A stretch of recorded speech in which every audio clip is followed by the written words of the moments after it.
Alright, let's give a round of applause sa ating Queen of Soul na walang iba kundi si Shane Anas. Grabe, Sir Benz, nakakabitin ang kanyang paunang performance para sa ating lahat. Diba, Sir Benz?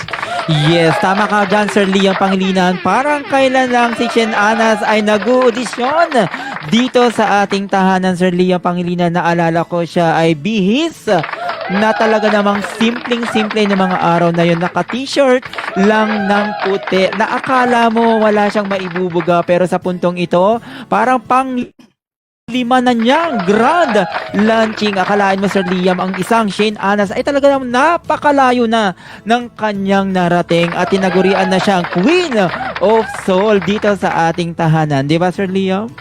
Tama ka dyan, Sir Ben. Isa sa mga dapat abangan natin mamaya, syempre, ang naging journey ni Shane Anas sa kanyang mga awitin na ipapadinig maya-maya lamang sa ating Spotlight segment. Alamin natin yan, syempre, Sir Benz, ang mga awitin ng Liavory Music Records na talaga namang sumasalaysay o sumisimbolo sa lahat ng pinagdaanan pagdating sa pag-ibig, pamilya, kaibigan at marami pang iba. Ilan na nga ba ang mga released songs at madadagdag pa ngayon, Sir Benz, sa inyong mga na-release na mga awitin, Sir Benz? Yes, tama ka dyan, Sir Liam Pangilinan. Isa sa mga may dalawang album, si Queen of Soul, Shane Anas. Grabe, no? Sa dami ng ating naibigay at naipagkatiwala sa kanya, talaga namang ninanamnam natin ang paggawa ng bawat kanta sa Sir Liam dahil sa kanyang angking galing sa pagkanta. Siya ay nagbibigay sa akin din ng inspirasyon, motibasyon para magkaroon ng magandang awitin na isinusulat sa lahat ng mga artist natin dito. Di ba?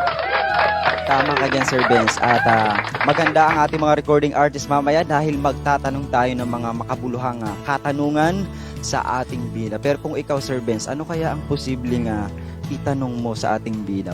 Konting pahapyaw lang, Sir Benz. Pahapyaw, kailan ka magre-resign? Yan yun ang gusto kong itanong kay Shane.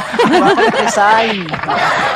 Paalis ka agad. Pinapalis na. Kidding aside, Sir Liam, bigyan naman natin siya ng pagkakataon na batiin ang lahat ng kanyang mga bisita. At alam ko, isa siya sa mga bestseller ng Liavory Music Record.